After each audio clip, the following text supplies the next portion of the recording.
So today I'm here to talk to you about some of the key marketing initiatives that I think are important for businesses to not only win customers and not only be good companies, but to be great companies.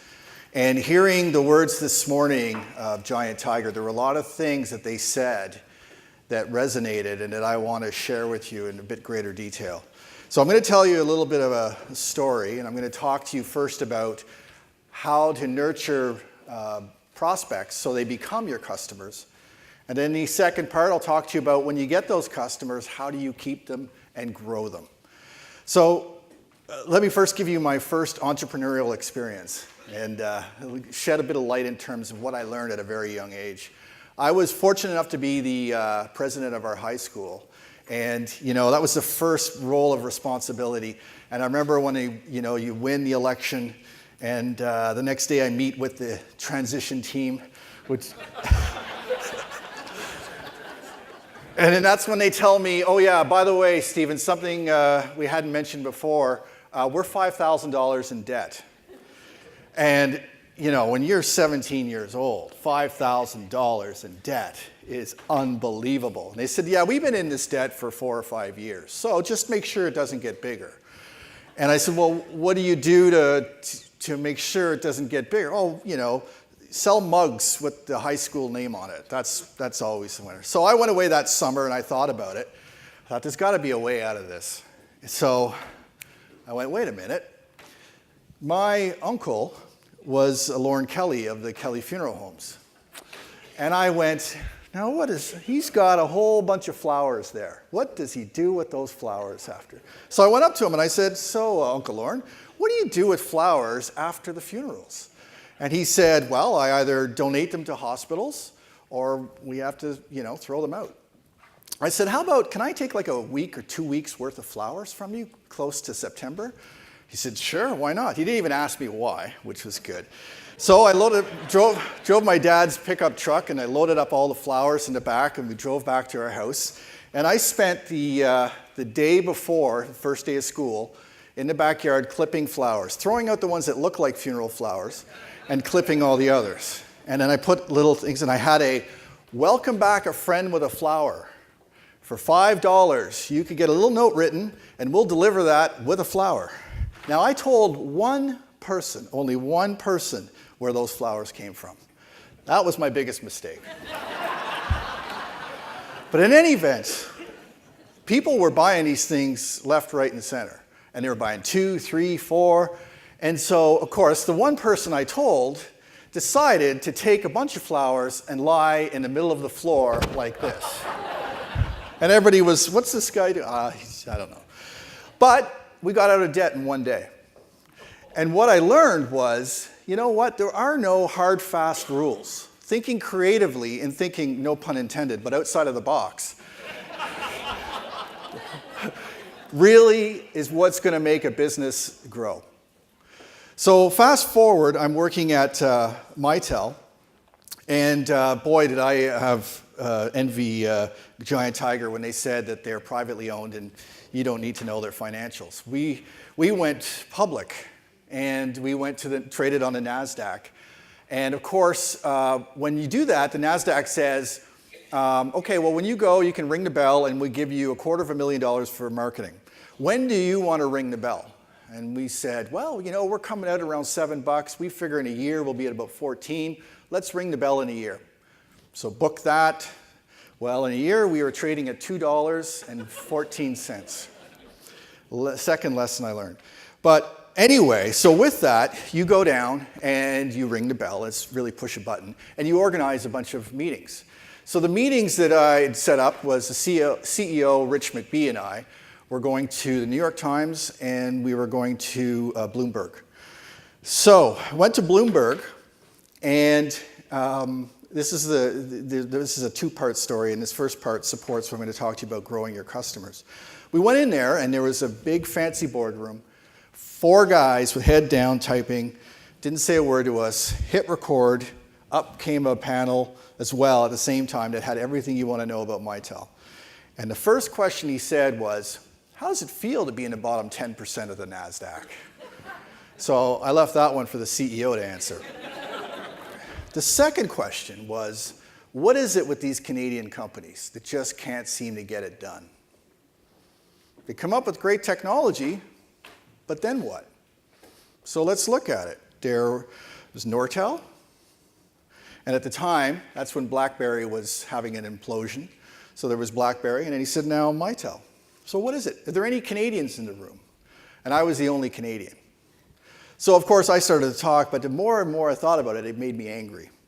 And so we were driving back in a cab back to Times Square. CEO's muttering under his breath, I've never been in the bottom 10% of anything. And I'm muttering under my breath, I can't believe they had the audacity to say that. So what I took from that was Canadian companies have a lot to give and can do very, very well. But there are things that we need to learn to do better. And so I decided on my own volition, after living on airplanes for a number of years, to go out and to start my own practice, but at the same time giving time to Launch Lab, which was very important to me to talk to businesses of any size that were either just coming out or that were in the middle of a transition. And so how to get customers. You know, everybody talks about it, and I'm sure everybody in here would say the same thing. I ask a customer, I ask a client, how do you get customers? They say word of mouth and referrals. That will never go away. And that is extremely important. And you need those. But if you want to grow and really move up the chain to become a great company, you have to think about how you're going to go beyond that. And there are 5 things that you need to do. You're getting the condensed version of this. But the first thing, have a goal. And that goal should be, what is your vision? What do you want to be in 3 years? How big do you want to be? Do you want to be generating 10 million? If you're generating $50,000 today, it's probably not going to happen. And we're at Launch Lab have those realistic discussions to say, well, wait a minute, really? But what is it that you want to be doing in 3 years? And by the way, do you want to be the guy or the gal behind the big CEO desk? Do you want to be on the shop floor? Do you want to be out selling? What do you want to do? And that's critical to understanding, because you can't put any marketing together if you don't know where the company is going to go. The second thing is a financial goal. How big do you want to be? Do you want a lifestyle business? Do you want to work 15 hours a day, 7 days a week? Do you want to grow across the country or across the world? But you need to know that. And anybody, whether you're a 1 person or a 10 or 100, everybody within that organization needs to know that. So having those 2 key things are critical to being able to grow your business. So the other thing is, I hear clients say, well, I ask them, who's their target market? And they say, well, everybody. Well, we call that in marketing spray and pray. Because you're spending your marketing dollars, however, and you're hoping that it's going to stick somewhere. So you actually need to know specifically, who are you targeting? And we will get down to the detail to say, are they male? Are they female? Are they both? What age bracket are they in? Where do they live? What is important to them? Where do they look, and how do they make decisions? What is their journey to making a decision? And who influences them? Because those influencers are very, very important. And you need to understand who influences. So maybe it's, what's the term? Maybe it's a cliche, but it certainly is with the truth with me, that I am not interested in whatever couch we're going to buy for our house. My wife is very interested in that. So I'll go with her to the store, and she'll be making all the decisions. But I'll call it, whoa, whoa, whoa, when it gets to pillows, okay? I hate all the pillows. So the point being is, I am not the decision maker, but I am an influencer. And I need to be looked at and talked to as if I am part of that equation. And do not forget that when you are looking to sell your product or your service, because there are other people that are there to make and help make decisions, okay? So understanding who your target is critical. The other one is differentiation. What makes you different? And no, price is not a differentiator.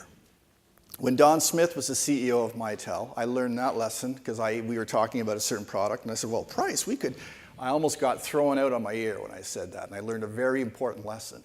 Because anybody can drop their price or increase their price or do whatever. You think you can have a lower price than the big conglomerate? They'll come in and crush you. They'll drop their price until you have been worked out of the market. What are what I call sustainable differentiation or competitive advantages? What we heard, and I heard these words from Giant Tiger, he said, our people are our differentiators. Because it's our people that are going to, and is that sustainable? Darn right it is. The company that's competing against them, well, they can't suddenly just turn around and turn their people in. They can try, and maybe it'll take a number of years. But understanding what those differentiators are critical, and you really need to know them. You need to think hard and seriously about what those differentiators are. The last point about how to nurture prospects to become customers is executing your marketing. The biggest thing I have seen, and these are companies that can be driving 99 million in revenue, is they come up with great ideas, but how do they actually execute it? And that's where things fall down. And typically, a marketing person like myself always runs into getting a phone call from the CFO who says, we need to talk. Well, I know what that talk's all about. I'm being told that I can predict we're going to have cutbacks, and guess what? The first thing to be cut back will be marketing, right? That's always what happens. And that's okay, because what I had to learn to do was figure out how to be economical in my marketing and figure out ways to get things done. Coming back to maybe it was the gene in my head from the days of the flowers and the high school, but there were ways that I can figure out to do this without having to spend a lot of money. So there's a book that I read years ago that was, and still is, among my favorite books. It's called The World is Flat. And in that book, what it taught me was that I can take geography out of the equation. In the world of digital, I can get the best talent anywhere in the world. So suddenly I could use websites like, go to a website called Fiverr. And it's, for those, it's fiverr.com. Well, there I get access to talent all over the world that are willing to bid and say, we'll produce a press release for you for, $50. We can do a campaign for you, whatever. And so all these talents of people all over the world decide to suddenly bid on your program. How many of people have heard of 99 Designs? A very successful company based out of Vancouver. You want a logo designed? Why not look at the best talent in the world that can be local, can be somebody all over. But the beauty of these types of things is you can get economically well-designed things at a cost-effective prices. So those are the sorts of things you got to think of. But when it comes to the execution, if you can't get it done internally, use some of the talent that's around you as well to do the actual execution. I can tell you from my business, I actually use writers and graphic designers from the Kemptville area. I'm a resident of Lanark County, but also a resident of Carp, Ontario. And it doesn't matter to me that they're up here. You know what? I haven't even met one of the people. That person I'm using for writing, I've never met her. But I use her all the time. And so that's the sort of things that you got to think of when you're trying to execute. Try to be economical like that. So that's the first part of the conversation in terms of how you win customers and try to nurture them. But now the second part is, and this is where the becoming from a good company to a great company, is how do you grow those customers once you have them? We hear so often people say, my business was doing well and I was doing great, but suddenly I turned around and all my customers were gone. It's because they got so busy in the business that they weren't working on the business. And that happens. It happens to everybody. And so the end result is when they're ready, suddenly things are slowing down, they want to start marketing, and the customer isn't there. Why? Because they weren't nurtured. They weren't talked to. They were what I call it the high five syndrome, where you win a customer and you high five each other and go, yahoo. But really, that's the beginning of the work. That is not the win. So back to my story of suddenly we're in a cab and we come back to the NASDAQ. And so in the afternoon, you have to deal with all the analysts. And you sit up there as a panel, and all the analysts come and they sit in a room and they fire questions at you, and it's going to go out, and you know what's going to happen. But what I had organized was, again, earlier in the year, I was thinking, how can we be different at Mitel in our marketing? So we sat around as a team, and one of my team members came up with these ideas, and so suddenly we agreed we were going to try to find a big bus, and we were going to outfit it with Mitel gear on the inside and drive it throughout North America to every city and bring customers in where they could walk onto this bus and they could see the equipment and they could test it and they could do all of that. Very expensive, and we said, well, who are we going to get to do this? So they came to me with the name of a guy. His name was Larry Borden, and he was based out of Philadelphia, Pennsylvania. And it was called the Borden Agency. And couldn't really tell on the website if this is what the guy, if this was up his alley. So I called him and I said, hi, I'm Stephen Beamish, and I'm at Mitel, and this is what I'm looking for. Can you do it? He said, absolutely, we can do it. Absolutely. I said, great. Yep. I said, have you done it? Yep, we've done it. We've done these before. Wah, wah, wah, wah. Okay. He said, why don't you come down and visit us? I said, okay, I'll do that. When do you want me to come? Well, how about in a month? I said, fine. Well, I found out later, he'd never done it before in his life. But I went down and I met him, and I connected with him. And he told me what he could do for me. And I had to take a chance, and I had to build trust with this person, because my job would be on the line. So we worked back and forth, and I built trust, and I trusted him. And he delivered. So he delivered this thing, and then, weeks or months before we do the NASDAQ, we're having a board meeting. And I'm saying in here, okay, here's what we're going to do for marketing for the board day. I am going to have our bus, which is very successful, by the way, traveling all through the US, and it was just doing gangbusters. I am going to have that bus at Times Square so that the analysts can then go out after we have our meeting, and they can go through that bus and see all the product. And so Terry Matthews says, how the hell are you going to get a permit to park a bus at Times Square? I said, no problem, it's taken care of. Okay, well, let's see if that happens. I left the room. Larry, you got to figure out a way to get a permit down on Times Square. Anyway, he figured it out. He got it. Whew. So that day, Larry came to New York. He knew how important it was. And I said, Larry, in about 15 minutes, when this thing's over with the analyst, are we ready to go? He says, there's a slight problem. I said, what's the problem? I said, the bus is there, right? Yeah, the bus is there. And I got the permit for the parking spot, and we're good. But what I didn't account for was the hot dog salesman who parked right in front of the door to go into the bus. So I said, Larry, figure it out. You got 15 minutes. So 3 minutes before we have to go, he's in the back of the room and he gives me one of these. Okay, so we go down. Sure enough, there's no hot dog stand. So I said, well, what happened? He said, I went up to him and I said, how many hot dogs do you sell in a day? The guy said, I sell about 200, whatever it was. He said, just a minute. He ran across to the bank machine. He took out double that and said, there you go, see you later. Guy was great, went away. So we had 2 days of events. But you know what happened the second day? He brought the pretzel guy, he brought the flour guy, and they all lined up. A true story. And Larry just kind of went like this. But the point of the story is thinking outside of the box, being innovative, can-do attitude, making sure it happens. And no rules. Try. Thing about marketing is try, try, try, try. So, what are the things you need to do to keep those customers and grow them? You have to talk to them. We talked about surveys today. What is the best way to find out what your customers want? Actually talk to them. People, if they like what you do, will be happy, or don't like what you do, they'll be happy to tell you in a survey. You get great content from that. You learn a tremendous amount. Take advantage and do that. The second thing, use simple tools to keep your customers informed. MailChimp.com. Simple email tool that you can tell who's opened the email and who hasn't. How many times they've opened it, what time they opened it. Use the tool. You want to do a survey? SurveyMonkey.com. Free again.